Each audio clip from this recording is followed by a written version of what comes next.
MT media Odisha को subscribe करें, bell icon को ज़रूर दबाएं। इसी तरह हम सब के लिए खुशकिस्मती और सआदतमंदी की बात यह है, हम सब के दरमियान में एक मेहमान मुकर्रम और एक ज़बरदस्त आलिम रब्बानी हज़रत अल्लामा मौलाना शेख सिराजुल इस्लाम साहब नदवी मद्दिल्लहु आली तशरीफ़ फरमा है। इसीलिए जो हजरात इधर उधर घरों में बैठे हुए हैं, मैं उनसे बड़े ही अदब और एहतराम के साथ कहूँगा कि वो जलसागाह में तशरीफ़ ले आएँ। इंशाअल्लाह हज़रात व उलमाए किराम बहुत जल्द आपके सामने रूबरू होंगे। हमारे सामने मेहमान मुकर्रम हज़रत अल्लामा मौलाना शेख सिराजुल इस्लाम साहब नदवी दामत बरकातुहुम को बड़े ही अदब व एहतराम के साथ दरख्वास्त करूँगा कि हज़रत माइक पर तशरीफ़ लाएँ और हम सामईन को मुस्तफ़ीद फरमाएँ। रहीम नहमदुहु व नुसल्ली अला रसूलिहिल करीम अम्मा बाद क़ाल अल्लाहु तबारक व तआला फ़िल क़ुरानिल मजीद वल फ़ुरक़ानिल हमीद अऊज़ु बिल्लाहि मिनश शैतानिर रजीम बिस्मिल्लाहिर रहमानिर रहीम या अय्युहल्लज़ीना आमनुत्तक़ुल्लाहा हक़्क़ तुक़ातिह व ला तमूतुन्ना इल्ला व अंतुम मुस्लिमून। सदक़ल्लाहुल अज़ीम। मोहतरम स्टेज पर तशरीफ़ फरमा हज़रात उलमाए किराम, हाज़रीन जलसा, इसाले सवाब की इस महफ़िल में आपसे गुफ्तगू का ये मौका नसीब हुआ। आज हम इसलिए जमा हैं कि हमारे दरमियान से मरहूम किफ़ायतुल्लाह साहब रुखसत हो गए, तो उनके हक़ में सवाब पहुँचाने के लिए इस महफ़िल का इनेकाद किया गया और हमें बुलाया गया। सवाब किस तरह मिलता है, किन कामों से मिलता है, और जो सवाब मिलता है फिर उसको मुंतकिल कैसे किया जाता है, इसकी फ़िक्र हमें रहती है। बहुत अच्छी बात है, अपने मरहूमीन का ख्याल उनके वारिसीन को करना चाहिए, लेकिन मरने से पहले जो मुतालिबात हैं मुसलमानों से, उस पर भी हमें गौर करना है कि इंसान दुनिया में ज़िंदगी गुजारते हुए किस तरह और किस लाइन से वो ज़िंदगी गुजारे कि मरने के बाद उसका छोड़ा हुआ हर काम खुद ब खुद उसके इसाले सवाब का ज़रिया बन जाए।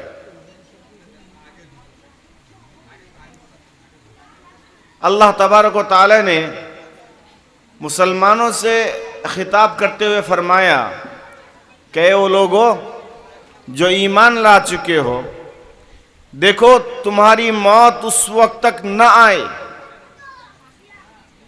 कि तुम मुसलमान होकर मरो, ईमान की हालत के साथ दुनिया से जाओ। इस फिक्र में रहो कि तुम्हारा खात्मा ईमान पर हो। इस फिक्र के साथ रहो कि जब दुनिया से तुम रुखसत होने लगो तो तुम्हारा अल्लाह तुमसे राज़ी रहे, अल्लाह तुमसे खुश रहे, और अल्लाह तुमको जिन मकासिद के तहत दुनिया में पैदा किया है, उन्हीं मकासिद पर जिंदगी गुजार कर दुनिया से जाओ। अल्लाह ने हमें दुनिया के अंदर क्यों भेजा, दुनिया के अंदर हमें करना क्या है, जिंदगी हमारी कैसी होनी चाहिए। ऐसा नहीं है कि बस इंसान दुनिया में पैदा हुआ, कमाया, खाया पिया, घर बना लिया और फिर दुनिया से चला गया, इसे एक कामयाबी है। हमारी जाहिरी निगाह इसी को कामयाबी समझ रही है कि हमारी कमाई अच्छी हो जाए, कुछ बैंक बैलेंस हो जाए, कुछ खेती बाड़ी हो जाए, घर अच्छा सा बन जाए, अपनी जिंदगी का स्टेटस कुछ अच्छा हो जाए, यही हमारी कामयाबी है। जबकि असल कामयाबी यह है कि इंसान जब दुनिया से जाने लगे तो उसका खात्मा ईमान पर हो, उसकी जबान पर कलमा जारी हो।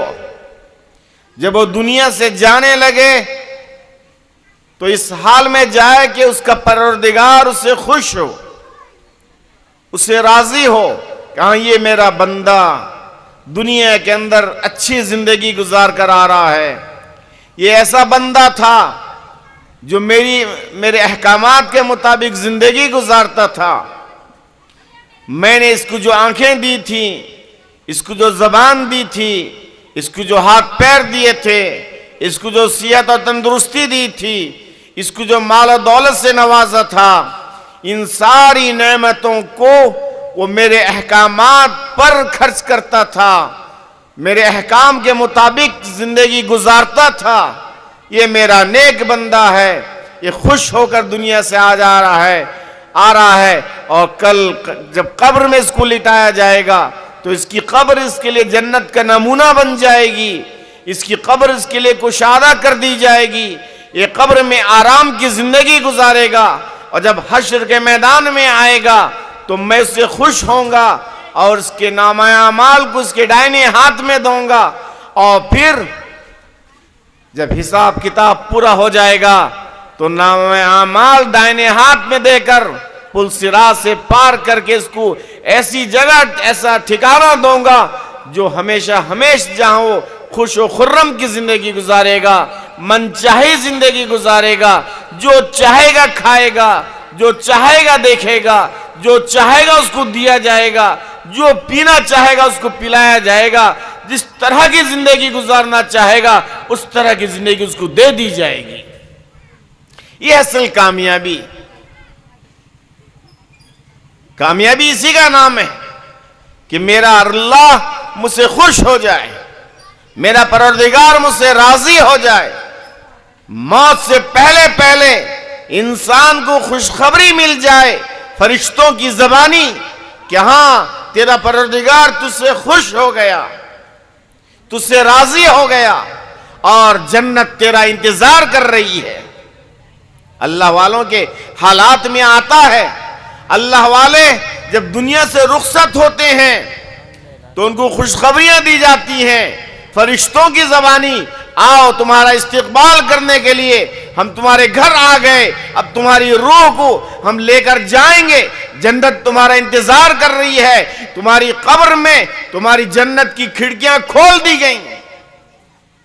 ये असल मौत, ऐसी मौत जिसको नसीब हो जाए वो है कामयाब।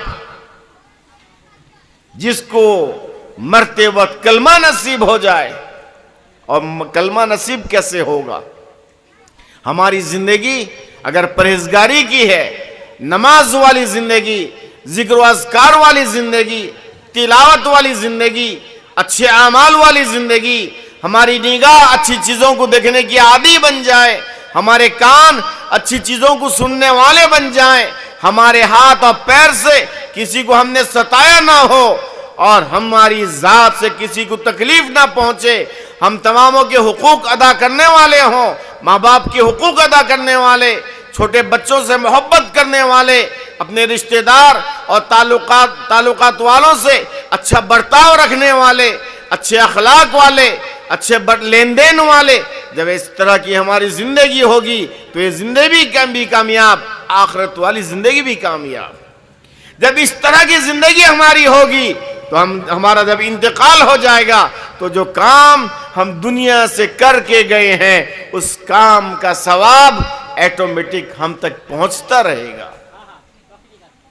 हमने अगर जिंदगी में किसी गरीब को खिलाया होगा, किसी यतीम के सर पर हाथ रखा होगा, किसी बेवा की बेकसी को दूर किया होगा, किसी मुफलिस के पेट में हमारी तरफ से कोई दाना गया होगा, किसी नंगे को हमने कपड़ा दे दिया होगा, किसी भूखे को खिला दिया होगा, किसी बेसहारा को सहारा दे दिया होगा, कल यही हमारा काम आएगा, यही चीजें हमारी काम आएंगी। अगर हमने अपनी औलाद को नेक बना दिया होगा, औलाद को अच्छी तालीम दी होगी, औलाद की अच्छी तरबियत की होगी, जो औलाद हमारे मरने के बाद कुरान पढ़कर हमारे लिए साले सवाब करेगी, ऐसी औलाद जो हमारे जाने के बाद हमारे लिए सुबह और शाम दुआ करती होगी, ऐसी औलाद जो नेक होगी, नमाज की पाबंद होगी, तिलावत की पाबंद होगी, अच्छे अखलाक वाली औलाद होगी, यही औलाद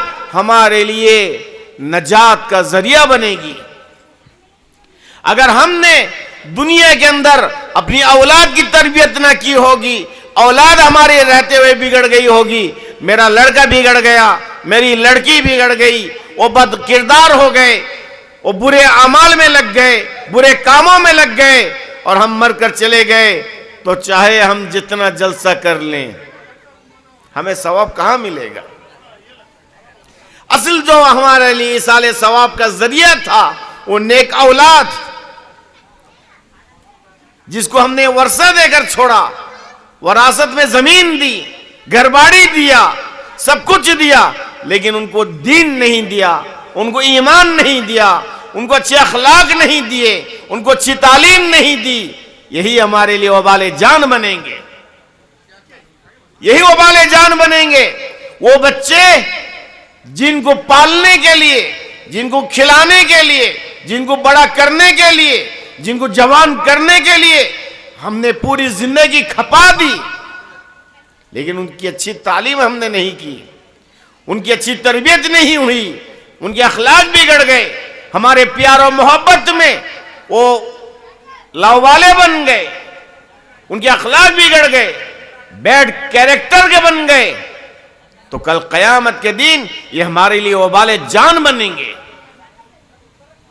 बाप नमाजी, बाप हाजी, बाप परहेजगार, बाप तहज्जुद गुजार, बाप सब कुछ, लेकिन बेटा शराबी, बेटा बदअखलाक, बेटा चोर, बेटा जानी, बेटा बदनिहाई करने वाला, बेटा अपनी आंखों से गलत चीजों को देखने वाला, कभी बेटे को उसने नसीहत नहीं की, नमाज की, अच्छी तालीम की फिक्र नहीं की, तो उसकी अच्छी तरबियत नहीं की, यही बेटा कल हमारे लिए वबाले जान बनेगा, वबाले जान बनेगा। और हश्र के मैदान में वो अल्लाह से सिफारिश करेगा, ऐ मेरे मौला, ऐ मेरे परवरदिगार, ये मेरा बाप नमाज तो पढ़ता था, हज तो कर लिया, नेक अमाल तो करता था, लेकिन हमारी अच्छी तरबियत इन्होंने नहीं की, हमारे अखलाक को नहीं सुधारा, हमें दीन की तालीम नहीं दी, हमको अल्लाह वालों की सोहबत में नहीं बैठाया, हमें उलमा की कदर करने की तालीम नहीं दी। वही बेटा कहेगा, ऐ मेरे परवरदिगार, अगर आप मेरे हक में जहन्नम का फैसला कर रहे हैं तो मेरे बाप को भी मेरे साथ जहन्नम भेज दीजिए। ये वाले जान बन जाएंगे। आज हम मुसलमानों का एक मामूल बनता जा रहा है, हम अपने बच्चों की फिक्र से बिल्कुल गाफिल होते जा रहे हैं। मेरा बच्चा स्कूल में पढ़ रहा है, मेरा बच्चा कॉलेज में पढ़ रहा है, मेरी बच्ची पढ़ रही है कॉलेज और स्कूल में, लेकिन वो पढ़ रहे हैं, क्या पढ़ रहे हैं, उनके अखलाक कैसे हैं, उनका कैरेक्टर सुधर रहा है कि बिगड़ रहा है, इसकी हमें फिक्र नहीं। बेटा इशा की नमाज बगैर पढ़े सो रहा है, बेटा फजर की नमाज छोड़कर बिस्तर पे पड़ा है, बाप को फिक्र नहीं, मां को फिक्र नहीं, कभी इसकी गम नहीं कि मेरा बेटा नमाज छोड़कर सो रहा है, इशा की नमाज छोड़कर सो गया और फजर की नमाज छोड़कर सो रहा है। कभी बाप मां को इसकी फिक्र नहीं हुई कि प्यार और मोहब्बत से उसको जगाकर नमाज का आदी बना दें। तो बाप मरने के बाद वो बेटा कभी उसकी कब्र पर नहीं जाएगा, उसके लिए सारे सवाब की फिक्र नहीं करेगा, इसलिए कि हमने उसको आदी नहीं बनाया, नेक आमाल की तरबियत नहीं दी, जिसकी बुनियाद पर मेरा बच्चा बिगड़ गया, बच्ची बिगड़ गई, और जब बिगड़ जाते हैं बचपने में, जब वो जवान होते हैं, जब कमाने लगते हैं, तो बेटा बाप का नाफरमान होता है, बेटी माँ की नाफरमान होती है। और फिर एक मरहला ऐसा आता है, यही औलाद, यही मेरा बेटा और यही जवान बेटी माँ बाप की इज्जत पर धब्बे लगाते हैं, खानदान के इज्जत को बाजार में नीलाम कर देते हैं, तरबियत न होने की बुनियाद पर। वजह सिर्फ ये है कि हमने उनको अच्छी तरबियत के लिए कोई अच्छा माहौल नहीं दिया।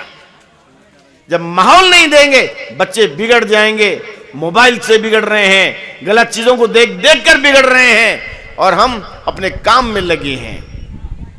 तो इसलिए मेरे दोस्तों, मेरे बुजुर्गों, इस्लाम तालीम देता है कि बचपने से लेकर जवानी तक और जवानी से लेकर मौत तक हर इंसान अपनी फिक्र करे, अपनी औलाद की फिक्र करे। अल्लाह के नबी अलैहिस्सलातु वस्सलाम ने फरमाया, कुल्लुकुम राइन और कुल्लुकुम मसऊलुन अन रइयतिही। तुम में का हर आदमी जिम्मेदार, हर आदमी जिम्मेदार है। घर का मुखिया बाप होता है। अगर घर का मुखिया बाप होते हुए बेटी बेनमाजी, बेटा बेनमाजी, गलत अखलाक वाले, गलत बोलने वाले, गलत चीजों को देखने वाले, गलत चीजों को सुनने वाले, गलत काम करने वाले, तो बाप भी मुजरिम, मां भी मुजरिम। इसलिए कि बाप मां के होते हुए घर की औलाद बिगड़ गई। इसलिए हर मां बाप इस बात की फिक्र करें कि मेरी मौत से पहले पहले मैं ऐसी तैयारी करके जाऊं कि मेरी औलाद मेरे मरने के बाद मेरे लिए इसाले सवाब का जरिया बन जाए, मेरी औलाद सदक़े जारिया बन जाए, मेरी औलाद बगैर किसी के बोले और खुद मेरे लिए इसाले सवाब की फिक्र करें। मेरी बेटी मेरे मरने के बाद मेरी बेटी कभी कुरान पढ़कर मुझे इसाले सवाब नहीं करती, मेरा बेटा कभी नहीं करता। और मेरा बेटा साल में एक बार चाहता है कि एक जलसा कर लूंगा और जलसा कर लेने से उस जलसे का इसाले सवाब हो जाएगा। तो ये ख्याल, ऐसा ख्याल जिसमें यकीनन सवाब कुछ देर के लिए मिलेगा, कुछ अच्छी बातें आएंगी जो सुनने का सवाब मिलेगा, लेकिन जो हक था एक बेटे पर, एक बेटी पर, एक बीवी पर, एक नाती पर, एक नवासे पर, एक पोती पर, एक पोते पर, उन्होंने गफलत की है। उन्होंने तो सवाब नहीं पहुंचाया, बल्कि हाल तो यहां तक पहुंच गया कि बाप का जनाजा बेटा पढ़ रहा है, लेकिन बेटे को जनाजे की दुआ याद नहीं, बेटे को जनाजे की दुआ याद नहीं। वो बेटा हमारे आखिरत में किस काम का। इसलिए मेरे दोस्तों, मेरे भाइयों, मेरे बुजुर्गों, इन बातों की फिक्र करने की जरूरत है। इन बातों को तवज्जो के साथ, गौर और फिक्र के साथ इस पर अमल करने की जरूरत है। ऐसा नहीं कि सिर्फ आपके इलाके में हो रहा है, पूरे मुसलमानों के समाज में यही होता जा रहा है। दिन ब दिन हमारा समाज बिगड़ता जा रहा है, हमारा घर उजड़ता जा रहा है, हमारी औलाद बर्बाद होती जा रही है। ऐसी तबाही तक हमारा समाज पहुंच चुका है कि देख देख कर रोना आता है। कहां बयान करें, कितना बयान करें। उलमा आएंगे, आपको बयान करके चले जाएंगे, लेकिन उलमा के दिलों से पूछिए कि मुसलमानों के समाज के मामलात जब हमारे सामने आते हैं, हम थक जाते हैं। किस हिसाब से मुसलमानों को समझाएं, कैसे समझाएं। यह समाज समझने के लिए तैयार नहीं, सुधरने के लिए तैयार नहीं। हमारे समाज के अंदर अगर 50 मुसलमान बच्चे और बच्चियां हैं, उनका जायजा लीजिए। उन 50 बच्चे और बच्चियों में कितने ऐसे बच्चे और बच्चियां हैं जिनका नाज़रे कुरान खत्म है। जरा जायजा लें। हम अपने घरों में कभी ठंडे दिमाग से बैठकर अपने घर में अगर पोता पोती, नाती नतनी है, उनका जायजा लें। क्या उनको कलमा याद है? कलमे का तर्जुमा याद है? कुरान का नाजरा मुकम्मल हो गया? नमाज के फराइज का इल्म उनके पास है।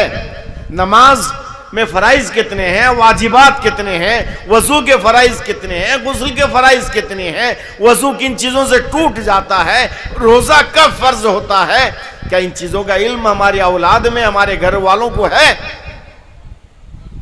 अगर नहीं है तो जिम्मेदार कौन?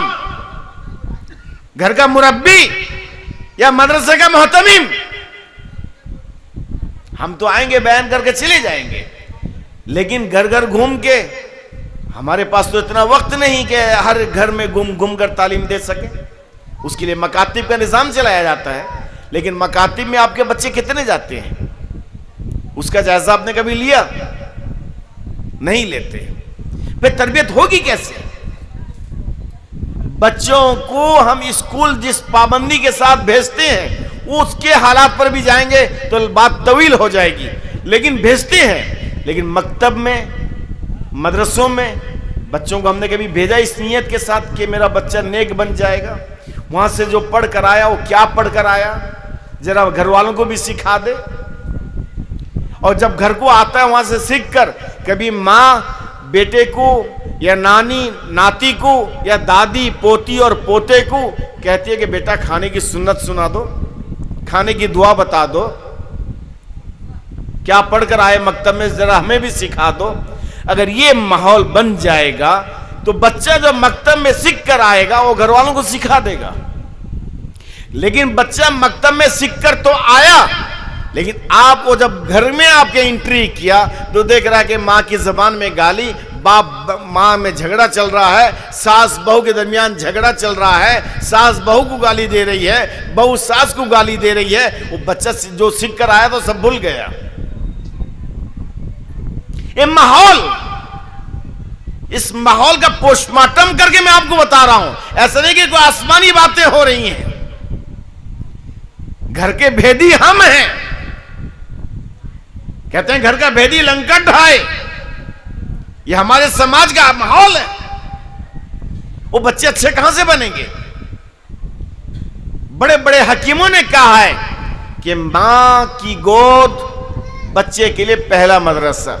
कहते हैं ना, अब मां की अखलाक बिगड़ी हुई है, मां मोबाइल पे चैटिंग करती है, मोबाइल में सीरियल देखती है, मोबाइल में फिल्म देखती है, उसकी गोद में पलकर बड़ा होने वाला बच्चा वो क्या बनेगा? वो अल्लाह का वली बनेगा?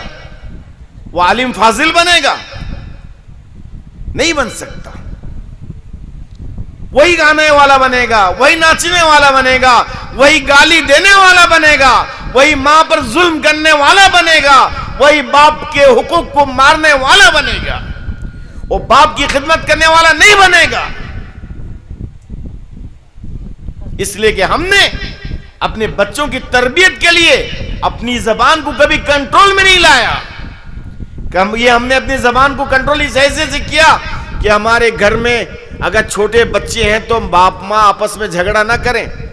इस्लाम तालीम देता है, इस्लाम तालीम देता है, इस्लामी तालीमात बताती हैं कि अगर आपके घर में बच्चे थोड़े से बड़े हो गए, 2.5, 3 साल 4 साल के हो गए और आप कहीं से आए हैं, कपड़ा बदलना चाहते हैं, लुंगी पहनेंगे, पैंट निकालेंगे, पैजामा निकालेंगे, तो बच्चों के सामने मत निकालिए, कपड़ा मत बदलिए, ताकि बच्चे की तरबियत अच्छी हो। ये हुक्म दिया गया, एक इस्लामी तरबियत है। जब बच्चे 10 साल 7 साल 8 साल 9 साल के हो जाएं, 2 भाइयों को एक बिस्तर पे मत सुलाइए, भाई बहन को एक बिस्तर पे मत सुलाइए। 7 साल का हो जाए तो उसको नमाज का हुक्म दीजिए, 10 साल का हो जाए नमाज न पढ़े तो डंडे मारिए। इस्लामी तरबियत। और जब ये नहीं किया जाएगा तो फिर बुढ़ापे में आप रोते रहेंगे और फिर इंसाफ पर इंसाफ बैठाते रहेंगे कि मेरी बहू बात नहीं मानती, मेरा बेटा बात नहीं मानता। इंसाफ करने वाले आएंगे, थोप माप के चले जाएंगे, फिर वही होता रहेगा और घर उजड़ता रहेगा, घर जहन्नम बन जाएगा। इसलिए कि घर को सुधारने के लिए जिन चीजों की जरूरत पड़ती है वो चीजें हमने की नहीं। घर को अब घर में रहते हुए सोते वक्त गर्मी लग रही है, गर्मी से बचने के लिए पंखा लगाते हैं, एसी लगाते हैं, ठंडे का इंतजाम करते हैं, तभी जाकर आपको आराम मिलता है।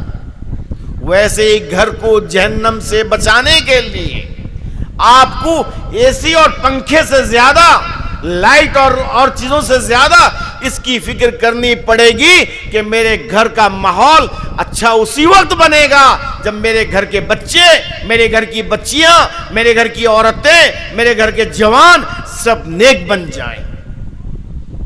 फिर जब सब नेक बन जाएंगे तो फिर जब मेरा इंतकाल होगा तब वो बच्चे मेरे लिए इसाले सवाब करेंगे।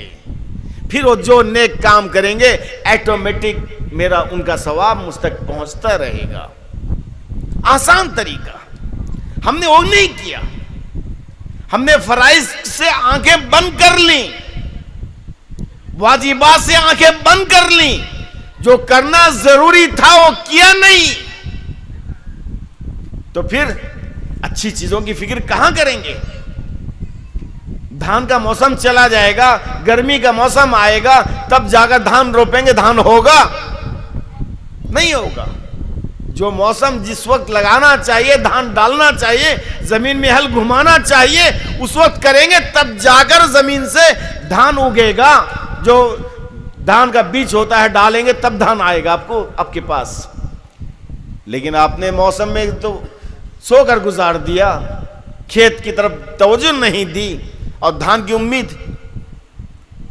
तो आज हमारा पूरा समाज ये अगाड़ी बन गया है, अगाड़ी बन गया। घर के बच्चे, माहौल, समाज के बच्चे सब बिगड़ चुके हैं।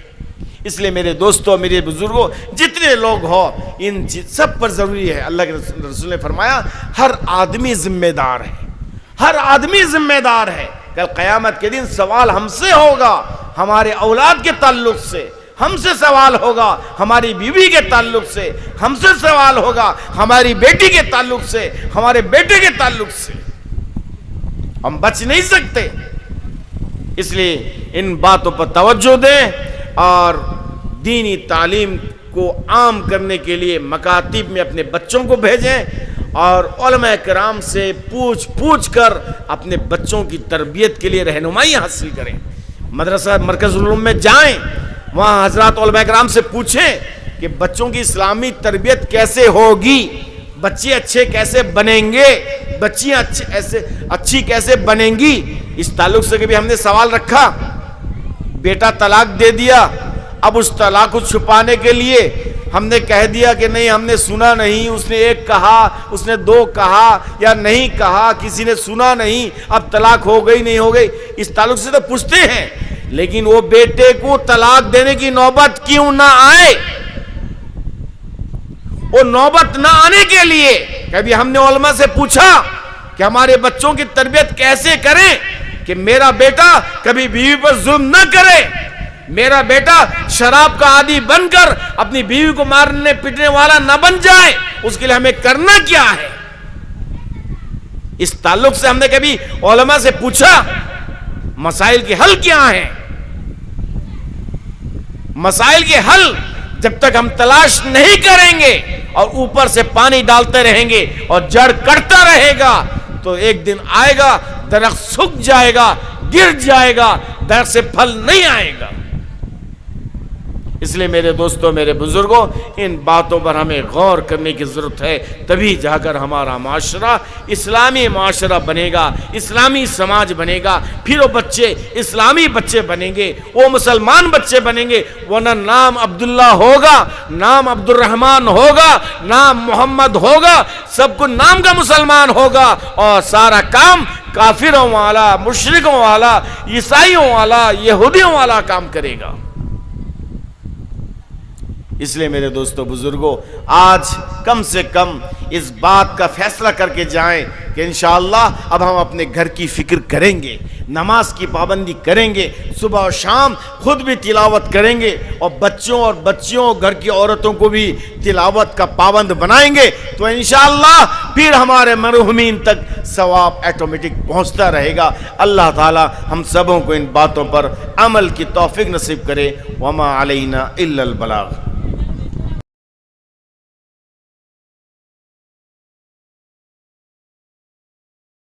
अगर वीडियो अच्छी लगी तो लाइक करें और तमाम दोस्तों को शेयर करें।